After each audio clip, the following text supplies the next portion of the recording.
Okay, so built in November 1903 to accommodate the county's expanding winter carceral demands during the tramp era, the Los Angeles County Jail was a three-story edifice of stone walls and steel bars.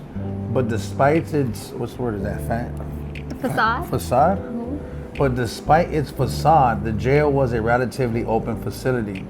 Reporters were constantly coming and going from the jail to scoop the daily crime story. Temperance workers, preachers, and teachers also maintained regular contact with the imprisoned. The sheriff allowed them to walk the corridors, offering Bibles, prayers, and books. The jail was even a favored honeymoon destination in the city. Wow. So they were getting conjugal visits, right? That's what that means? Yeah. Okay. Hoping to catch a glimpse of a Western desperado or bandit, newlyweds regularly visit the jail and walk its corridors. And prisoners themselves routinely left the jail. Trustees were often given permission to visit local bars so long as they returned in the evening. And every day but Sunday, several hundred men on the chain gang worked the city streets. And finally, the architecture of the Los Angeles County Jail allowed for unmonitored and unapproved communication between community members and their incarcerated friends and family.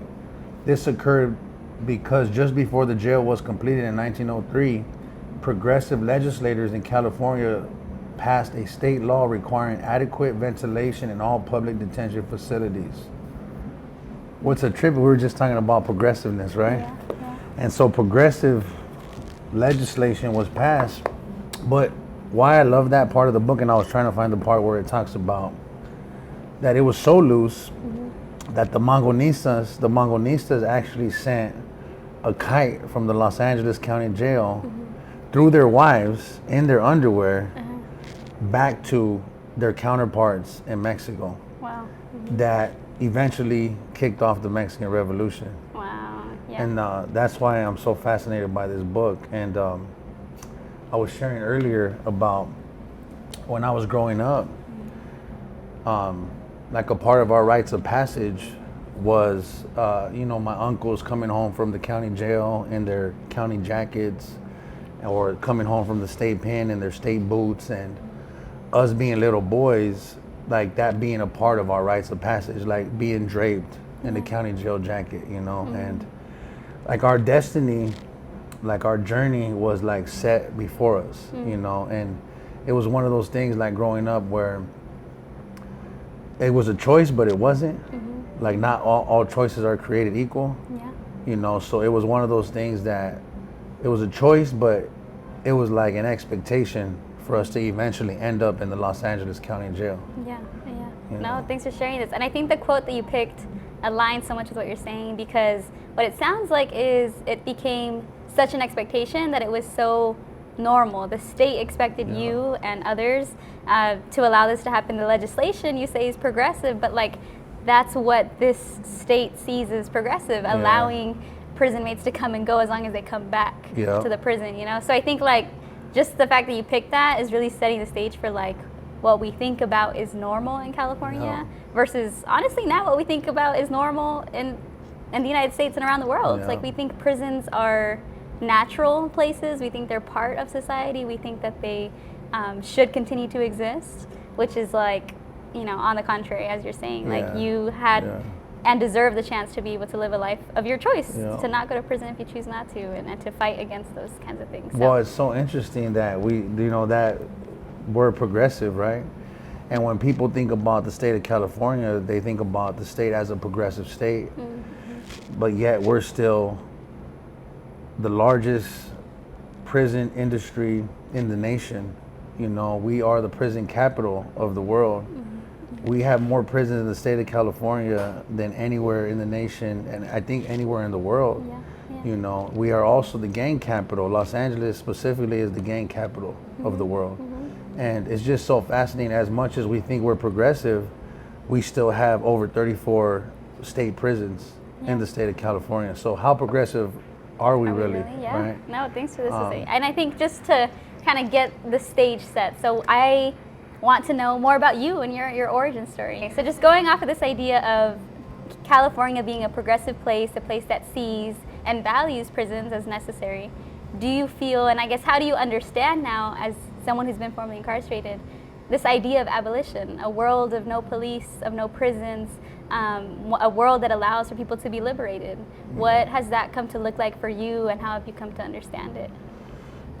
Well, I mean, I would have to I guess I would have to reference my culture, first and foremost, because, and this is not long ago. This is like 400, 500 years ago, right? The state of the society that we live in didn't exist. And so, I hear stories of like what it was like when someone in the community made a mistake, or messed up. Like, there's stories of ceremonies where that person was put in the middle of a community, in the middle of a circle, and was sung to, to really encourage that person to see the greatness in themselves, but to also to see the support of their community, that they were beloved and they were cherished, And so for me, like, just thinking about prison, because I experienced it myself, and I endured it and I survived through it, I wouldn't wish prison on my worst enemy. And even though that term enemy is like also to be defined, because I don't feel like I have any enemies, but that's the best way I could describe prison, is that I wouldn't wish prison on anyone. And why is that? Because knowing how you it's an experience that one has to survive, and that it never leaves you. It's a trip because my brother's here, and I remember when I came home this last time, I used to hear keys, right? And when I came home this time, I felt like I wasn't acclimating. Like, I just felt like I didn't belong anymore in society. I felt like, because of everything I had endured, everything I had been through while incarcerated, when I came home, it was like being out here was like foreign to me. And it felt like it was only a matter of time before I went back. But there was I have these memories of like returning home, and I'd be like trying to sleep at night, and I would hear keys. And there was moments that I would wake my brother up in the middle of the night, and I would say, "Get up. Like, do you hear that?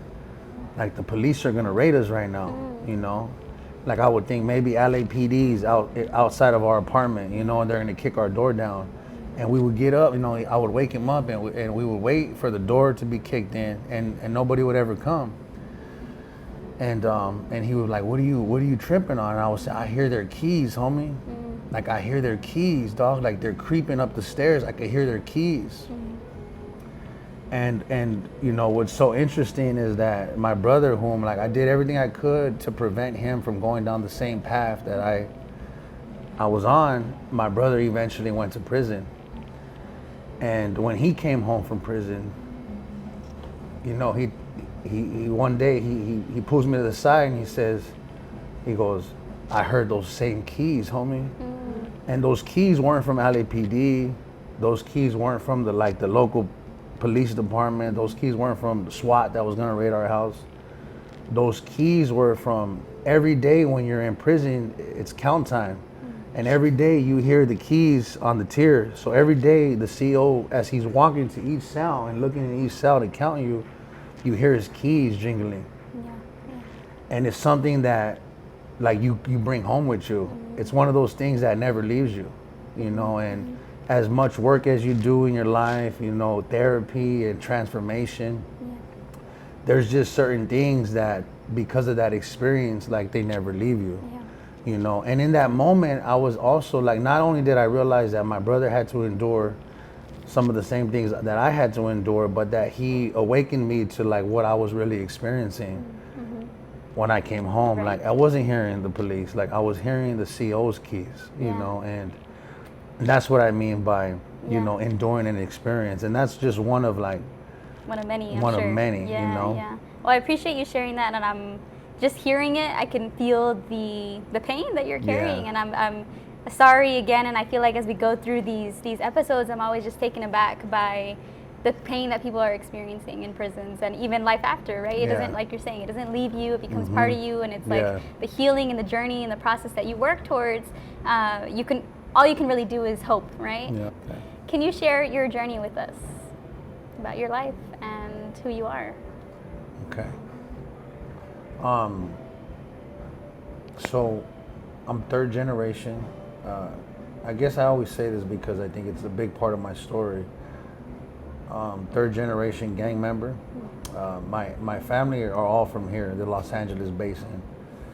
my ancestors are Gabrielino Tungwa, which means that we are the original caretakers of the Los Angeles basin. We're from this part of the planet. And but growing up, we were also really embedded in the gang culture in Los Angeles. My mother was a gang member. All my uncles were gang members, cousins gang members, everyone from the same gang. What's interesting is when I was growing up, I didn't want to be a gang member. I loved school. I did well in school. School was like my escape. You know, we grew up poor, but it was like we didn't know that we were poor. You know, we grew up and it was just a normal thing to, you know, not have like really any luxuries, but just really having just enough, and whatever we had, we shared with one another. But you know, like anything in life, either things get progressively better or progressively worse. And in our case, things got progressively worse. I didn't know who my father was growing up, and like I said, all the men in my life were like in and out of the county, in and out of prison. They were violent, and my mother went from being like a young gang member to eventually being addicted to drugs. I grew up in the late 80s, early 90s, right after the crack epidemic, and then, which I like to call like the meth epidemic, and that really plagued our community. And my mother, she struggled because, you know, we grew up like in a violent home, and you know, alcoholism, not so much drug abuse until later on in life, but you know, extreme poverty and alcoholism and violence. And you know, now as I look back and understand more, like, you know, mental illness. And so as I got older, I started to realize that, you know, the things that were happening in my home were not okay. They definitely weren't okay with me. I remember at a young age, my mother, you know how they say, like, looking for love in all the wrong places. And so, you know, there was different men in and out of my life. I'm the oldest of 5. I have 4 other siblings. And I love my mother growing up. Like, I always tell people, like, I would have been straight, I would have been all right, like, without a dad growing up. But the relationship with my mother was like I really felt like if I had my mom, like, everything was gonna be okay. And you know, as I got older and watching my mother go through the things she went through, I felt like I needed to be her protector. You know, so I would say, like, one of my earliest memories is like my mom, you know, getting ready to leave, and you know, she was with one of the homies from the neighborhood, and I remember getting ready with her, you know, to leave with her. And when we got to his car, he said to her, he's like, I don't want that kid in my car. You know, he's gonna dirty it. And I remember not being upset with her, you know, but like always really just being upset with the circumstances. And I remember her getting down on one knee and she said, Mijo, stay with your grandma and I'll be back to get you, you know. And that was kind of like the story of my life, like, stay with your grandma and I'll be back to get you. I saw my first murder when I was like 6 or 7 years old in my home. I experienced that there. Violence became like a normal thing, a normal occurrence. When I was about 9 years old, I had an older cousin. He was like a brother to me, and he was wise beyond his years, going through the same stuff I was going through. But you know, I remember one day he came to me and we go to my grandmother's backyard, and he says to me, he says, hey, promise me that no matter what happens, you and me, we're not gonna get jumped into the water. You know, no matter what happens, me and you are not gonna get jumped into the hood. And I shook his hand, 9 years old, and I made a pact with him and promised him. But like I said, things got progressively worse. When my mother became addicted to drugs, we went from like being poor to being extremely poor. You know, we were on welfare. The lights got turned off, the water got turned off. My mom was struggling, you know, she was trying to survive. She was battling a vicious drug addiction, and she wasn't really around at that time. And so, like me growing up, I didn't have a curfew growing up. I could stay out till whatever time I wanted. My cousin Marlo, whom I made the pact to, and it was the summer, like right before junior high school, he got jumped into the neighborhood. He didn't consult with me. We didn't talk about it. It was from one day to the next, he got jumped into the hood. So the summer right before junior high school, I would leave the house. I would leave the house. I hated being at home. I wanted to be anywhere but home. And so I had a friend that lived down the street. And after my cousin got in, you know, I would frequent his house. And so I like being there because they had like a semi-normal life. You know, they had like food in their refrigerator. They had basic cable TV and stuff like that. So I just love being there. And one night I go down to their house and I knock at the door and someone comes to the people, but they don't answer. And then I go to the side window and I knock and I say, hey, it's me, Jose. And they turned off the living room light and they turned off the TV as if to pretend nobody was home. And see, when you're young and you're growing up, especially for me, like I didn't understand, like I would overstay my welcome, you know. I didn't understand that being at their house till 10:30, 11 o'clock at night wasn't okay, you know. And so there was times where the mom would have to like, you know, ask me to leave, and I just hated being at home. But when that happened and I knocked on that window and they turned off that light and they turned off the TV, that shit just hurt, you know what I mean? And so I walked back home, and my house was the hangout spot. So there was always gang members in my yard. There was always gang members at my house. Like I said, all my cousins were gang members. And so when I get back to my house, one of my older cousins and one of the homies from the neighborhood was there. And the homie, he looks at me and he says to me, he goes, what's up, fool? Why you look so sad? Did your dog die or something? And I said, I'm not sad. And he says to me, he goes, you want to get jumped into the barrio? And before I can even think about it, before I can consider it, the words had already left my mouth. And I said, yeah, homie, I'll get jumped into the barrio tonight. We walked across the street. My cousin lived across the street. And they beat on me, you know. They jumped me, they kicked me, I fell on the ground, they kicked me, they beat on me. And after they were done beating on me, they embraced me, they hugged me, and they whispered things like, I love you, you know, I got you. And I didn't know it at the time, but that experience, not just the decision would change the course of my life, but that experience would change the way that I saw and felt about love. You know, from that moment on, my idea of love, my definition of love was forever fractured.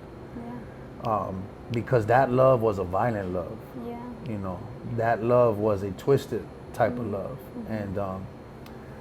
And I think that, you know, as I think about some of the issues that we're talking about and some of the policies that we're trying to change, I think as a society, like we haven't yet acknowledged that something is wrong when young boys subject themselves to such a brutal experience, you know, to be embraced by a culture that ultimately, from that point on, it's a violent culture, you know. And I didn't know it at the time, but that was really going to change the course of my life, you know. And 9 months later, my cousin Marlo, whom I made a pact with in my grandmother's backyard, he was shot in the face with a 12-gauge shotgun. He was murdered. He was 14 years old when he died. And that life became real to me, you know. Having to experience that, and you know, in the culture, in that culture, we don't talk about any of that.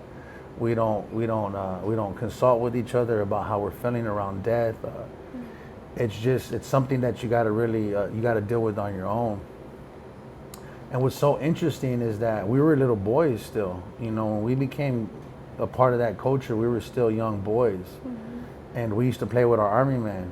And we would play in my grandmother's yard with army men. And like when the homies would come over, we would stash them and we would hide them and we would go outside. And what's a trip is like years later, I was in this creative writing class.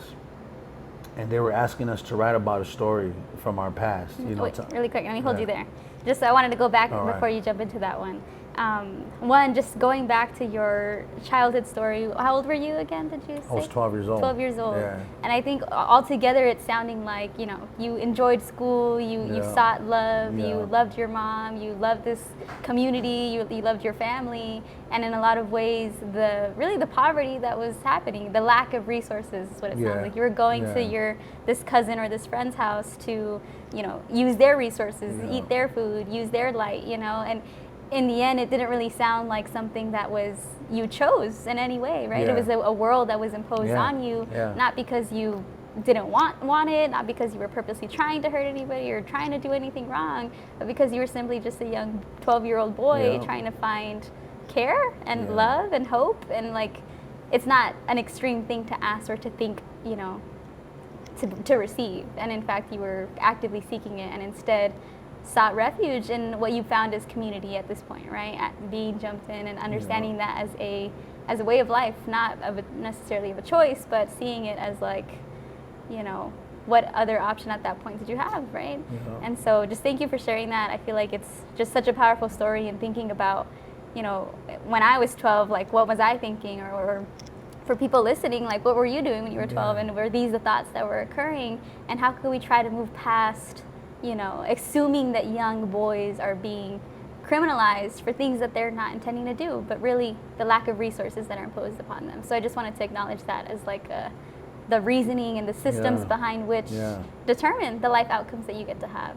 So yeah, tell us more about this creative writing journey and experience that transformed your it thinking. was it's one of those things, like, you don't know if you don't know, you know, and the interesting thing about trauma is, like, you stuff this stuff down. And you know, for me, and I would say, like, for most people that are a part of that culture, is you come from a culture that you take everything to the grave with you, you know. And even just being a child, like growing up, and then, you know, being a child is like you're supposed to be seen and not heard, you know what I mean? You don't ever talk about the things that hurt you or bring pain to you, because it makes you vulnerable. And when you're trying to survive, you don't have the luxury to be vulnerable. And so as years went on, and I was in this, I was writing. I remember one day I'm in this class and I'm writing, and the story just started to pour out of my heart. And it was about my cousin. So when we were little boys, remember I was telling you, we used to play with army men, and we would have our forts, and we would bury them and we would hide them. But what's so interesting is that for years, homie, after he was murdered, I would find myself in my grandmother's yard searching for the army man that we had buried. Wow. And up until my adulthood, like, I would get locked up, and I would come home and I would search, like I would kick up dirt to see if any of the army men were still there. And I had stuffed that because it was so painful. You know, it was so painful to look at, because when he died, like, and that was another thing, like, we didn't even have enough money to bury our dead. Like, so when somebody would die, we would have to do car washes, you know, and we would depend on doing enough car washes so that we had enough money for the funeral services. And I remember being at his funeral, while being at his car wash, and while everybody else was expected to think about, like, revenge, you know, and retribution for his death, like, all I could think about was, like, my best friend, was my cousin that I played army man with, was gone, you know, and he wasn't coming back. And that was a hard pill to swallow, but I was able to unpack that years later, you know. And why I share that is because, like, we just don't know what we don't know, you know what I mean? And when you're living like that, you kind of blame yourself, you know, like how you were saying, like, it was a lack of resources, or, you know, it wasn't a lot to ask for to be loved, to be a child, and to be nurtured, you know. It wasn't a lot to ask for to have running water in your home, you know. It wasn't a lot to ask for to not be beat on, you know what I mean? It wasn't a lot to ask for, but when you're growing up in that environment, it becomes the norm. And so you think that, you know, everything's just normalized, you know, and then as you move through those experiences, you feel like you're the one to blame, you know. And I remember there was something about God when I was growing up, like, I used to feel like God was punishing us, you know, and that's why we were so poor, you know. And I remember, because like I said, I'm the oldest of my siblings, and I remember being in a motel, like, and we were living in that motel, and we were with my grandma, and I remember crying with her and saying to her, like, damn, this is my fault because I'm a bad person, you know. So you believe that it's your fault, you know, you believe that these are the choices that you made, but not all choices are created equal, you know. But I didn't realize that until years later. And in this time of realization, do you feel that, one, starting as a youth at 12 years old, realizing that you didn't have the basic needs of what you needed to live a life of quality, and then later, as you transition into adulthood, how did the process of realization start to occur for you, particularly when you know, in your process of incarceration? How did this, like, transformation and thinking happen, but before we even get there, how did the process to incarceration first take place for you? Well, I would say like my relationship with law enforcement before I was even a part of the gang culture was already tainted, and it was because of my mother. So my mother was pregnant with me while she was in Civil Brand, which was the women's county jail back in the day. And my mother was a gang member, and like I said, we were poor, so my mom did everything she could when she could to like provide for us. And I would say like criminal activities ensued because that's just what she did at the time. And so I remember being a little boy, and like I didn't know who it was at the time, but detectives came to my house looking for my mom, but I didn't know they were detectives, so they knocked at the door, and I opened the screen door, and it was like it looked like a regular person. And he said to me, he says, "Hey, I'm a friend of Mona. Is Mona here?" And I was like, "Yeah, but who are you?" And he's like, "Oh, I'm her friend. Can you call her, but don't tell her in here. I want to surprise her." And I went in because I was a little boy. I didn't think anything wrong that I was doing. I went in, I got my mom, and when my mom got to the door, he reached inside of the door and he grabbed my mother by the wrist and he yanked her off the porch. And he cuffed her. They took my mother to jail. So I watched in my front yard as my mother was being taken to jail. And I remember she was mad, she was pissed. But my grandmother was even more mad. And my grandmother, I remember her standing over me, screaming at me. And she said to me, "Don't ever, ever fucking trust a cop." She's like, "I don't care if I'm having a stroke. I don't care if I'm having a heart attack, you don't call 911. She says, "Anytime police come to this house, they're going to take somebody that you love." And so I got to see that, as I grew up, just like everything else that existed in my household, like the violence and the alcoholism, so did the relationship with the police. They would drive by our house, they would put the lights on our house. If somebody was sick or ill and the paramedics wouldn't come first, they would come and they would ask. The first question out of their mouth, they would say, "Who's on probation or parole? Where's all the drugs and guns at?" It could be somebody bleeding in the yard. And the first thing they would ask is, "Who's on probation or parole?" And so like this militarized way of policing, was also a part of us growing up in that community and being little kids. And I remember like the paddy wagons would come in too deep and they would shine the light, and we were little boys, and they would shine the light in our face. Or they would gaffle us up, they would cuff us, you know what I mean? Just so we knew what it felt like to have the cuffs already on our wrists. So I say all that to say this is like growing up, I already knew what to expect. Some people say like, don't gang members know like they're gonna die? Don't gang members know that they're gonna go to prison? Hell yeah, we know. We know that we're gonna die, and we know that we're gonna go to prison, and we know we're gonna go to the county jail. We know like our destiny is set before us. But when I was growing up, it was like, especially when it came to death, like knowing that we were gonna die, knowing that we had lost people that we loved to this culture, for me it was like, hopefully death comes soon, And that's why you see kind of like the behavior behind it is because it's like, if death is coming for me, then I'm gonna meet death in the street. I'm not gonna wait for it.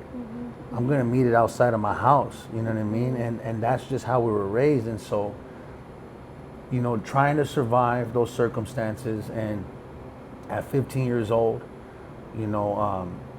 thinking I was doing the right thing, which at the time, I guess maybe it was, trying to like bring money to my home because we didn't have much. I started selling drugs. And that was my first arrest. That was my first incarceration. And I remember getting pulled over and having drugs in the car. And the officer asks me, he says, "Why do you have so much drugs in your car?" And my response in the report was, "I'm just trying to feed my family, homie."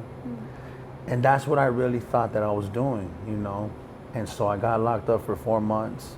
And there's like this curse with incarceration. It's just, I didn't know it at the time, but it was one of those things that like once you end up incarcerated, it's like very, very hard to not be a part of that culture now, And I came home, and then shortly after, at 16 years old, I was locked up again for a gang-related shooting.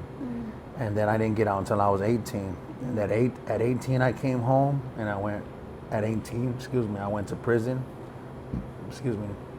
At 22 I came home, and at 22 I went right back for another gang-related shooting, and this time I almost got 55 years to life. So it's like I was more in than I was out. And like I said, it's just like once I don't know, I really don't know exactly how to explain this, but it's like once you go through that experience, it's very hard to make it out here. It's just, you have to think about it like this, and as much details as I can give you is everything is controlled. Yeah. Everything. It's like you're literally in a box. So it's like, okay, I'll give it to you like this. Like if they were to lock somebody in their restroom, because the toilet's right there too. So the toilet and the sink, if like maybe just like an experiment they could do and say for 24 hours, I'm gonna lock myself in the restroom, and I'll just have enough food that I could survive through the day, but everything I do is in this restroom. There's no bath or no shower though. It's just the toilet and the sink. And just try it for 24 hours and you'll know what I'm talking about. It's just to be in that restroom for just 24 hours. It's gonna change you. Yeah. It's gonna alter you. You're gonna wanna get out of that restroom. But now picture doing that shit for like 6 years at a time, 5 years at a time. You know, it just alters you. It alters your reality. Like, you're never the same again. You know what I mean? As much as you want to do good, as much as you think like, okay, I made mistakes and I want to fix them, I want to correct them, it just alters your reality forever. And when you come home, it's very difficult to be in this world now because you were so accustomed to being in that box. I'll give you an example. So I do these healing circles in juvenile halls, right? And I was in this Orange County juvenile hall. And every juvenile hall I've been in every city in the nation, like I've been to juvenile halls in other states, and they're all the same. It's a steel door, and it's a concrete box. It's like a concrete coffin. And they get the key and they open it, and they let these kids out of this box. There's no TV in there. They don't even have their shoes in there. And I watched every single one of these kids. They're coming out. They look so depressed, homie. Like, I was sitting. It was hard for me to watch this shit, you know. And they're opening this out, and these kids are coming out, and it's like they're half asleep and half awake. So it's like you're half alive and half dead. And I sat there, and that shit. I was like, that's what happened to me. Like, there's no way you can expect a child to develop in a concrete box. And now I'm not saying it wasn't wrong, the crimes that were committed, and that there shouldn't be maybe a consequence or maybe a learning opportunity. But all I'm saying is like that concrete box is making the situation worse, you know? Yeah. Just quickly, as I hear you reflect on your mom's journey with incarceration and you seeing that firsthand and it happening in your house and the police tricking you to think that you were doing right, and then this happening to you in your life in and out of prison and being more in there than out, I'm just thinking about how young people are not being given the chance to really see themselves for who they are. And as you're saying, they're being pushed into these lives that they're really not fully themselves, right? Yeah. And I think it's making me wonder, as a young person, what do you feel like you would have needed? What do you feel like would have given you the life that you've now come to realize? Or what do you feel like these young people are in search of, you know, that we, again, the basic needs, but I'm wondering, you've experienced the whole journey, and I think you've come to find real solutions, you know, that the world doesn't want to see or doesn't want to acknowledge, but because you've lived it, you're able to say, this is what would have worked. And so what would that be to you? Ideally, I would say that it takes a village then. Like, say, for instance, a mother can't raise her kids because of whatever she's going through. So this is what's so interesting about us as a society. We lock that kid up. That kid eventually goes on to prison and comes out and comes back to our community regardless, because that person has to come home and has to go somewhere. And then ultimately impacts, because now I'm a civilian, so I could see both sides of it, right? But that same child grows up to become an adult, and that adult grows up with so much trauma and is now responding to his or her trauma, and is coming home and is affecting us as a society regardless. So either we can be involved when that mother or that father is unable and doesn't have the capacity to raise their child, you know, and be a part of supporting the parents to give them the resources they need. Like my mom didn't have a Homeboy Industries. My mom didn't have AA, NA. You know, they weren't having conversations like this about what they felt, what they were enduring, what they were going through. So we as a society ideally can support that family to help raise that child, you know, as a community, and nurture and be merciful and compassionate to that child. I believe that it alleviates just a whirlwind of problems that are going to come back and affect our community anyway. And what does that look like at the work that you're doing at Homeboy, or in your introduction to Homeboy Industries, and now the work that you're doing here with Tepito Coffee? How does this whole idea of giving young people the access to understand, giving someone the Homeboy Industries as a solution, how does the second chances idea really show up in the work that you're doing? Well, I think that's what Homeboy does. Homeboy really manifests that idea that I shared about community, and community trumps gang, community trumps addiction, community trumps violence. So for me, like, experiencing what I did at Homeboys, it just like the decision that I made to be a part of that gang culture, it altered, you know, my reality. So did the experiences of compassion, mercy, kinship, and, you know, and love and community. Like those experiences, see, our experiences, they shape us. You know, they shape the way that we see ourselves, and they shape the way that we see the world, and they shape the way we see ourselves in the world. So the experiences that I went through as a child, they begin to shape me and mold me, you know, of like, well, I have to be violent. Like these are the circumstances. This is how I need to live. This is how I have to survive. Incarceration, those experiences, they shape you. While, you know, I'm shackled and I'm being fed like a dog, well, maybe I am a dog, you know what I mean? And I'll behave as such then, you know. And then, so now flip those experiences on their back, and an experience of like, I see you, you know, like you're exactly what God had in mind, what God created you. Like that experience begins to reshape the way that I viewed myself. And I'll share an experience with you. When I came to Homeboy Industries, there was a number of experiences early on, but one experience that altered my reality was when I brought my little brother. I was gone for a long time. My mother died while I was in prison, and that was hard. You know, like I say, I don't wish prison on my worst enemy. I don't wish prison nor losing somebody that you love and that you needed growing up while you're in a spot like that. So my mother dies while I'm in prison. When I came home, you know, my brother was probably like 14. You're like 14 when mom died. So you think about us having to fend for ourselves, right? So think about them having to fend for themselves, 14 years old. We didn't have a dad. We had no responsible adults at that time in our lives. So when I came home and I see my brother, you know, he didn't talk much back then. And I had no idea why, you know, but later on I would find out of the experiences that he endured and he suffered.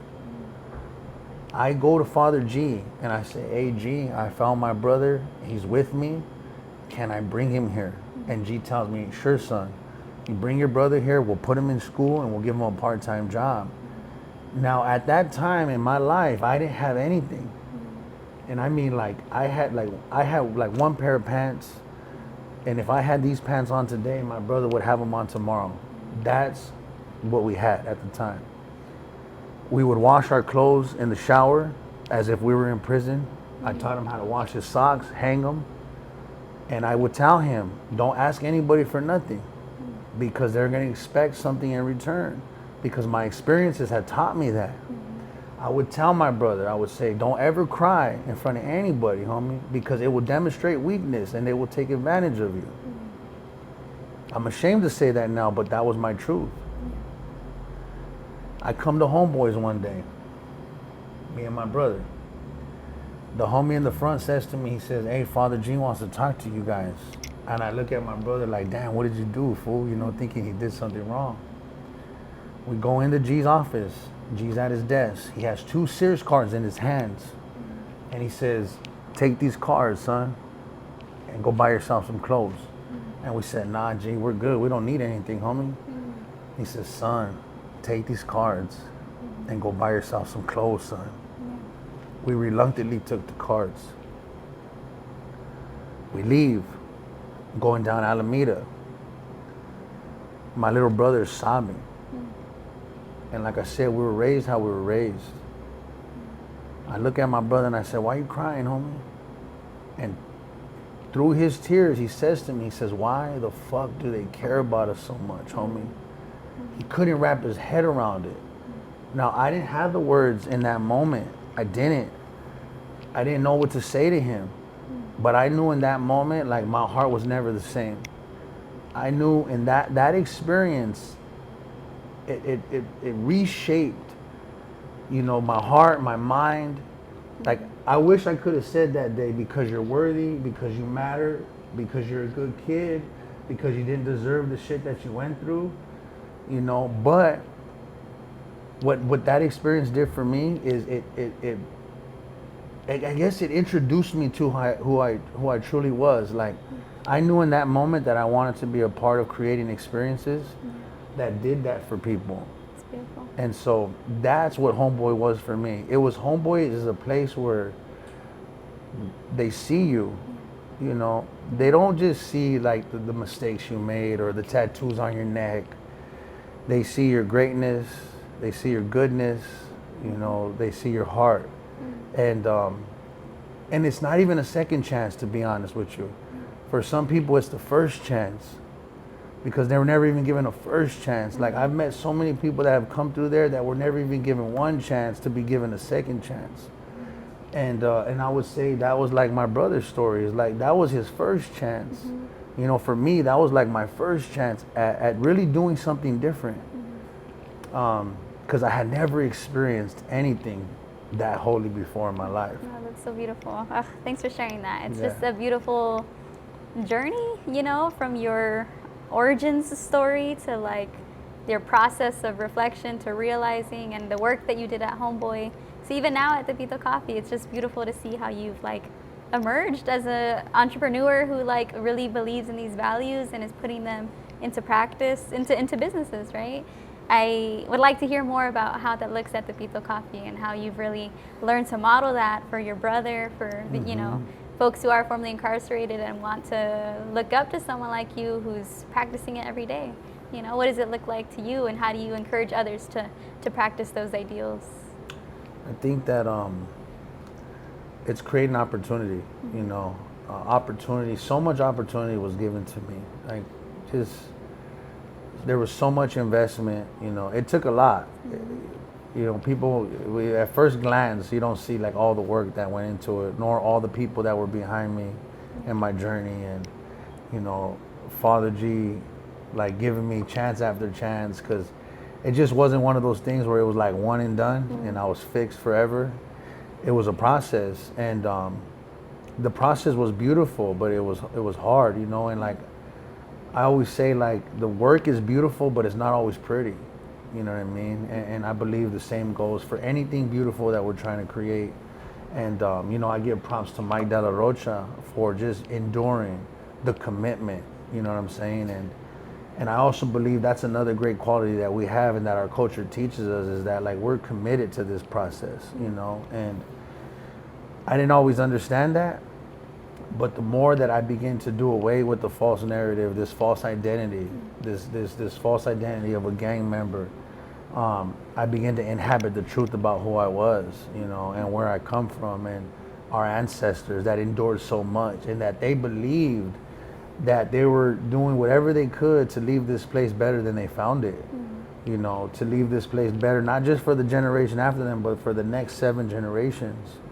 And so what I love about my partner, right, is that he has those same values and those same principles. So when we say, like, we're committed to our culture and creating something that highlights the greatest of our culture and the greatest products that we can, you know, that we can tap into, that come directly from Mexico, from Veracruz. But not only that, to say that we are committed to people and their journey and their process, and we're committed to creating jobs, like, we stand on that, you know, just like Homeboy Industries does. And one of the things I can say now is that because our values are so aligned with Homeboy Industries, we now, and we could talk about this, right? Because we now we just closed a deal because our values are so aligned and our commitment is so aligned to our community that Homeboy Industries is now actually, has equity in Tepito. Wow. And I just want to, I want to celebrate Mike Dado Rocha and Tom Bozo and Father Greg Boyle and the whole executive team at Homeboy Industries for really supporting that and looking at Tepito as the future, as the bridge into now an affluent community where our culture is being highlighted, and our coffee is being brewed and we're creating jobs for our community. Oh, that's amazing. And even walking around here, every time I come, folks are, even non-Mexican, I see white folks all the time saying like, oh, this is this Mexican-owned coffee shop. Like, let me, walk in. Someone mentioned like, oh, they hire formerly incarcerated folks. Let me go get some coffee. Yeah. And it's like, when else do you hear that? It's not a common phrase to hear, and it's not a common thing to hear in Pasadena. So altogether, just props to you, props to Mike. It's like a really amazing thing when folks come together to create something that's investing in folks who really have lacked the chance. You mentioned it's a lot of folks' first chance. It's not really a second chance. So just thank you for your work and honoring that. The other thought that comes to mind is like, how can other businesses start to replicate these similar ideas of what it means to invest in people who have been formerly incarcerated, who like really coming to understand that it's no one's fault, but it's a larger system. It's the prison industrial complex that's creating these conditions, And I think businesses need to honor that and understand the ways in which society is purposefully targeting and criminalizing people. So on that note, do you feel like there's things businesses could be doing to center formerly incarcerated folks and to offer chances in the ways that you've come to do it now, the ways that Homeboy's doing, things like that? I think the first thing is probably just taking a chance, giving people an opportunity. It's not easy, like I said. It's beautiful, but it's not always pretty. But to understand that and to be committed regardless of how sometimes it's not that pretty, and to be committed to that process, I think is the first step, is just saying, you know what, we're willing to take a chance on this population and to realize that there's just, the diamond is in the rough. You know what I mean? That's what I've been able to see. Even from like going through it myself, but now being on the other side of it and like hiring people and watching people's journey from the beginning, and their struggles, and they fall and dust themselves up. It's beautiful because you see the resilience of a population, of a community, right? And there's just so much beauty and strength in that. And like, I honor that process, you know what I mean? And I guess I would say to other business owners or companies that it's a beautiful thing to experience, to be able to see somebody that, like you said, wasn't given all the resources, that wasn't given all the opportunity. And you might be that first person or that first company or that first business to give an opportunity and watch what they do with it. You know what I'm saying? You give a little bit of hope, a little glimmer, and watch what people do with it, and it's amazing to see. And so I would just say, like, for myself, I'm blessed. I'm fortunate to be able to witness and experience like the miracles that happen right before my eyes. So people might think, well, like, oh, you're doing, a great thing by creating, opportunities and stuff. And yeah, it is great. But it's even like greater to be able to witness and experience something that's so inspirational that it moves me to be better, that it inspires me to be better in every aspect of my life. Like seeing people come from marginalized communities, seeing them take a chance that was given to them and really running with it inspires me to be better. Because who am I not to do better with the resources that I now have? You know what I'm saying? So it's just inspirational all across the board. And what do you feel like everyday people who may not fully understand your experiences or the experiences of those who have been formerly incarcerated, what can they start to try to understand to welcome this really a world, again, the abolitionist world that we're talking about, but ultimately a world that allows everyone to truly be liberated, a world that allows people to fully embrace their potential. And, you know, in this case, at the coffee shop, folks who come to buy coffee and have never encountered someone who's been formerly incarcerated or don't understand how prisons are, you know, destroying lives. So what would you say to someone who is newly trying to understand this world and wants to support it, but it's their first time trying to, you know, immerse themselves? I would say that we're a lot more alike than we are different. That we all have the same wants and hopes. Like, we all want love, we want to receive it, and we want to be able to give it. And we all experience pain, and pain is the great equalizer. You know, at the core of who we are as human beings, we all hurt and experience joy. You know, and I think one of the biggest problems is proximity. You know, is like it's just hard to demonize somebody that you know. And so, and that goes for both sides, you know, of the community. And I think that the more closer we can become, the more that we realize that we're a lot more the same than we are different. You know, we have the same hopes and wants, and we want our children to grow up in a world that's safe, and we want our children to have opportunity, you know, and we want to experience true joy and liberation. Wow, that's so beautiful. I think I like when people are when they're jarred a little bit, you know what I mean? When they come in, I like that. I like that because then it means that something different is taking place, you know, and life comes with change, you know, and the seasons teach us that.